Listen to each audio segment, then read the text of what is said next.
Hi there everybody. It's a lovely day here in Cambridge and I am super excited to bring you a video that's a little bit different from previous videos on my channel. Today we're going to be taking a deep dive look at motors.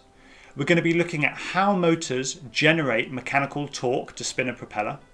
We're going to be looking at the effect of stator volume and motor shape, as in, tall and thin versus pancake, how motor shape affects responsiveness of the motor, particularly at low throttle, but for different propellers. We're going to be looking at how to select the right sized motor and the right shape motor for a particular prop and a particular application, be it a racing frame, a freestyle frame, or a Cinewoop. Then we're going to be looking at motor KV and how motor KV affects torque and efficiency of a particular motor. We're going to be talking about how you can select the right KV for your battery and your quad and what you want to do with it, be it tight, twisty freestyle stuff or full bore top speed racing. And finally, we're going to finish with some thoughts on throttle resolution and throttle feel, and how once you've got the right setup, the right size motor for your props, the right shape, the right KV, how you can tune that setup to give you the throttle feel that you want. I know this video is going to be a bit of a longer one, and so I've put some timestamps down in the video description so you can skip to the sections that are most relevant to you. But I'm hoping that you'll find all of it really interesting. And so without any further ado, let's get into it. So we have to start with how motors fundamentally generate torque. And they generate torque by using the force that is created between two magnetized surfaces. So you have one surface in the rotor that's magnetized by the permanent magnets in the rotor, and you have one surface that's the stator, and that's magnetized by the coil windings in the stator. And we can calculate the force that's created between two magnetized surfaces using this equation here. The force is equal to the square of the magnetic flux density between the two surfaces, multiplied by the area of that interaction, divided by twice the permeability of the space between them. That's the magnetic permeability of free space in this case. Now, let's talk about this area because that's what I want to focus on first. That area of interaction is the outside area of the cylinder of the stator, not including the top and the bottom surfaces. So we can define that as the area equal to 2 pi times the radius of the stator times the height of the stator, because we're not including this top surface and we're not including this bottom surface because they don't interact with the magnetic field in the rotor. Now let's talk about torque. So torque is the force times the perpendicular distance over which that force acts.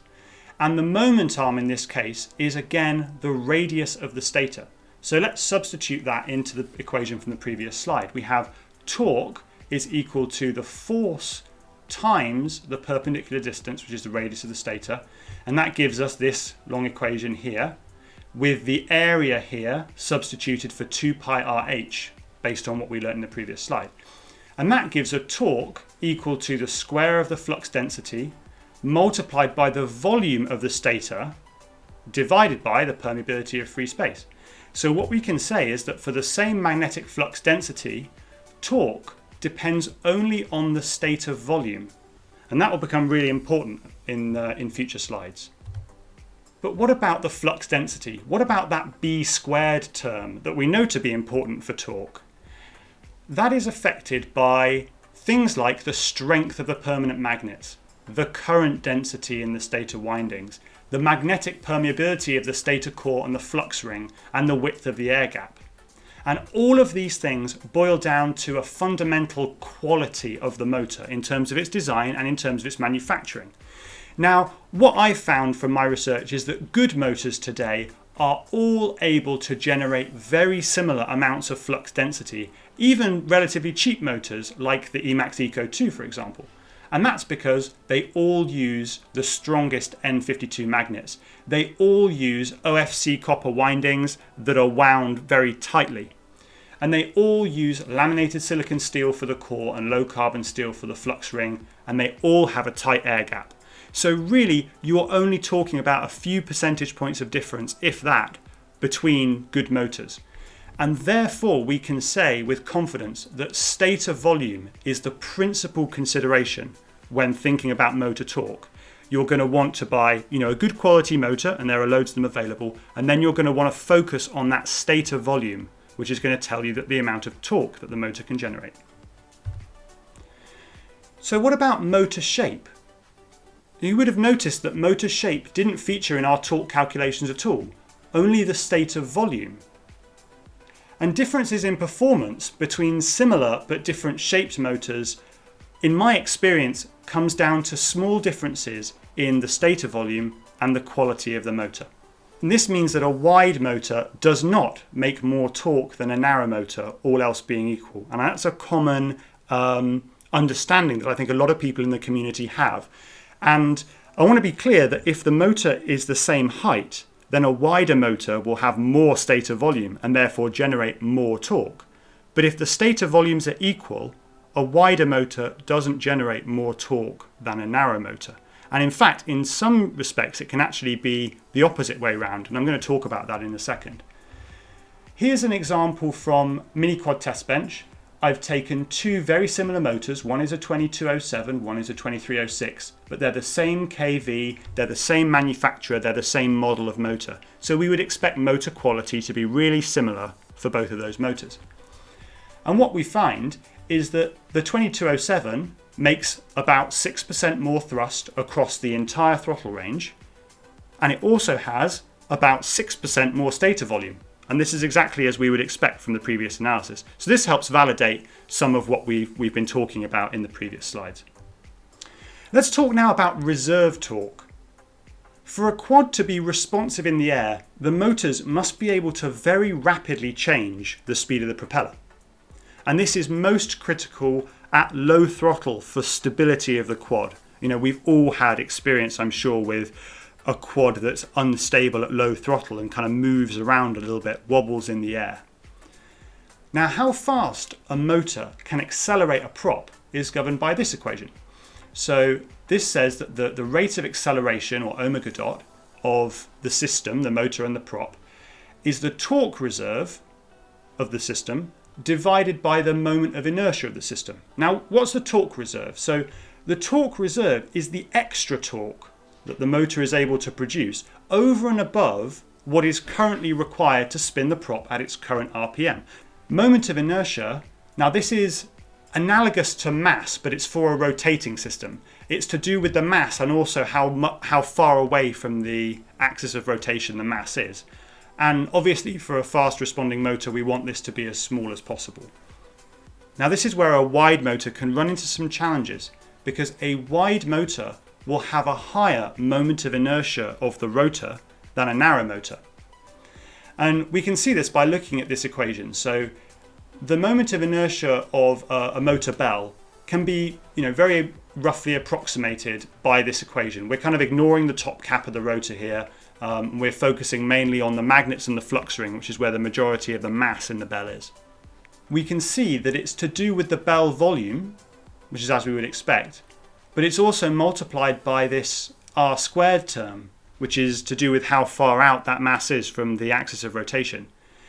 And this ends up giving us a cubic dependence on the radius of the bell.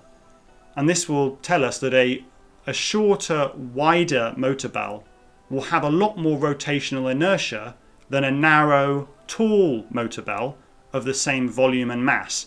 And this is critical for responsiveness. Very wide, flat motors have a very high moment of inertia of the rotor bell in comparison to their torque, and specifically to their reserve torque, because obviously at a certain RPM, a certain prop will always require the same torque to spin. So if you've got less torque reserve and a much bigger moment of inertia, you can see that that big moment of inertia is going to make this omega dot term quite small. And that's reducing the responsiveness. And that lack of responsiveness can lead to instability of the quad, especially at low throttle. And actually can even lead to things like desyncs, because the ESC will be trying to accelerate the motor, and the motor is not able to accelerate itself with the prop as fast as the ESC needs it to, and that can cause a desync. If you need to use pancake motors, and some applications do, If you need the motor to be very, very short so that it stays out of the frame of a 360 cam, for example, stays in the seam line, then you should pair them with very lightweight props because you want to try and minimize this M. You've got a lot of M, moment of inertia, in the motor bell, so you don't want too much extra in the prop. But another key consideration when we talk about tall and narrow motors versus short and fat motors is cooling. Now, a very tall narrow motor is going to run hotter than a wide flat motor because it has more restriction to air flowing through it to cool it down. Now, that relationship breaks down a little bit for very small motors because they have a high surface area to volume ratio anyway, so they tend to stay cooler even if they are tall and narrow. And also, if you add features like the Korea rear tower turbine, which forces air through the motor, that type of design can help cool a taller motor. So what's the best shape for a motor? Now, in my opinion, for typical freestyle motors, a ratio of diameter to height of much less than 3:1 can lead to motors getting rather hot. And so I would say that 3:1 is about right for freestyle motors. For harder working motors, for example racing or heavy Cinewhoops where you're going to be high in the throttle for a lot of the time, a ratio of 4:1 or a little bit more will help with cooling. And based on my experience, more than 6:1 is really bad news. You're going to have motors that are really going to struggle with responsiveness. What I would say is don't go further than you need to with width, as it will hurt responsiveness. Try and go for a tall, relatively narrow motor, as long as it's not getting too hot. And if the motor's starting to get a bit warm, that's when you might want to consider a slightly wider motor, but don't go further than you need to with the width. And remember that above all else, stator volume is king. So make sure you calculate it before you make a decision. Just because you're moving from a narrow tall motor to a shorter wider motor, make sure that you know whether the stator volume is going to be the same, more or less, because if you're increasing volume, you're going to be able to create more torque. If you're decreasing volume, you're going to be able to create less torque, even if the shape is different. It's mainly the volume that's important here. To try and help you a little bit with choosing the right size of motor, I've created this chart, so feel free to pause and have a good look at it. This looks at prop diameter versus motor stator volume in cubic millimeters. And I've put some points on here, which is some common motor sizes to kind of give you an idea.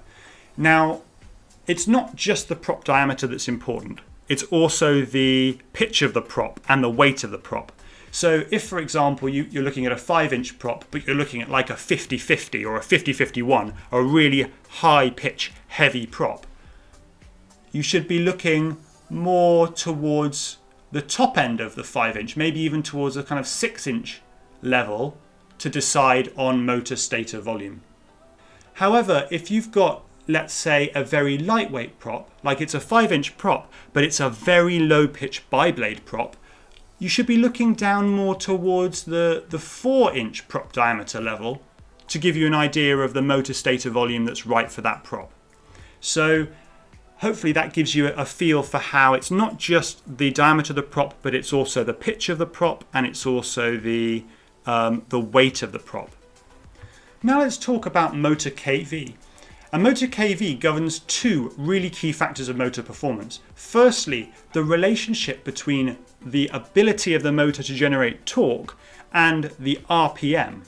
And secondly, the relationship between the amount of electrical current that's required for a given amount of mechanical torque. Now, a high KV motor's torque reduces more slowly with RPM, as we can see in this graph. So that means that at higher RPM, it's often going to be able to generate more torque than a low KV motor. But you don't get something for nothing. A high KV motor requires more current to produce a given level of torque than a low KV motor. So let's talk a little bit about joule loss, because it is important when thinking about motor KV. Because a high KV motor always requires more current to produce the same level of torque compared to a lower KV motor, that's going to mean there are more losses in the battery internal resistance, in the cables, in the ESC, and in the motor itself due to dual heating, I²R heating. And that means that, in general, a higher kV motor will always suffer an efficiency penalty compared to a low kV motor in terms of thrust per watt. Another important thing to consider for maybe long-range quads or bigger props in general is that at heavy load and at low RPMs, a low kV motor will actually be able to produce more torque than a high kV motor due to dual losses. And this is because a high kV motor needs to draw much more current to generate the same torque compared to a low kV motor. And that higher current causes more voltage drop in the battery internal resistance, the cables and the ESCs. And that means the motor, the high kV motor, actually ends up with less voltage to work with than the low kV motor, and that reduces the amount of torque that it's able to produce. You see here that the high kV motor actually ends up a little bit below the low kV motor at low RPMs. As I say, this is a bigger deal for larger props and lower kV motors, and it's probably not too consequential for mini quads because we're always operating at relatively high RPMs. Now, a really important consideration about kV is that the motors don't operate in isolation. The battery is often the limit when talking about current demand. Now, a high kV motor can provide more torque at higher RPM, but only if the battery can supply that current. And what this means is that beyond a certain point, adding more kV actually reduces the maximum motor torque due to battery sag. Your battery can't supply the current that the motor needs to generate its maximum mechanical torque.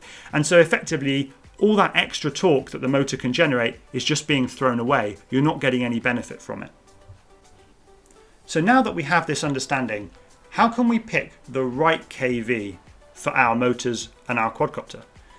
And I've got two methods here for you, one of which is more appropriate to tight technical racers and freestyle pilots, and one of which is more appropriate to racers who race more open courses where top speed is more important. Now, if you're a pilot who races tight tracks with short straights, or you do freestyle, the data from static thrust tests are really useful for you, because actually often you're using your motor at relatively low speeds, and so the static thrust is more relevant to you. And what we can do is look at our static thrust tables. So here I have a couple of thrust tables for the Emax Eco 2 2207 motor. We can look at the maximum current for our chosen prop, which in this example is the 5040 Cyclone, and look at the maximum current draw. So here it's 26.2 amps for the 1700 kV, and here it's 32.6 amps for the 1900 kV on a 6S battery. Then you need to consider whether your chosen battery that you're going to fly with this motor can actually supply the extra amps for the 1900 kV motor. So here, 4 motors, 26.2 amps, our battery is going to need to supply 104.8 amps at full throttle for the 1700 kV and 130.4 amps for the 1900 kV. Now, if your battery can't supply those 26 extra amps, you're not really going to get the benefit of the higher kV. So if you're unsure whether your battery can supply the extra current, stick with the lower kV. Or alternatively, look for a battery that really can supply that higher current and then go for a higher kV motor. So maybe a battery with a higher C rating or a battery with a larger capacity. But what if you're a racer who races open tracks with long straights, or you just want to go as fast as you possibly can? For these pilots, static thrust tests are not very useful due to a phenomenon called prop deloading. The faster you go, the less current is drawn for a given prop at the same RPM. Now, for these pilots, they should look at sustained current draw at full throttle on their chosen prop. And they're going to have to probably do this experimentally by just pinning the throttle open in a straight line and seeing on a calibrated current readout from the flight controller what their current draw is. And then they need to try a higher kV motor. and see if their current draw increases roughly proportionally to the square of the ratios of the kVs. So if you were to double the kV, you would be expecting 4 times the current. Now, if increasing kV increases sustained current draw proportionally to the square of the ratios of kVs, then you can just keep going. But once you hit diminishing returns where increasing kV does not significantly increase your current draw from the battery, that's when you should consider stopping, or again, looking for a battery that can supply more current because it's got a higher C rating or because it's got a higher capacity.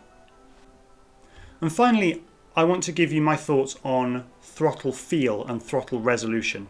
And this is really important, particularly for freestyle pilots, although for racers as well, that it's very easy to find your hover point, and it's very easy to make small changes to that to ascend and descend or speed up and slow down very gradually in small increments.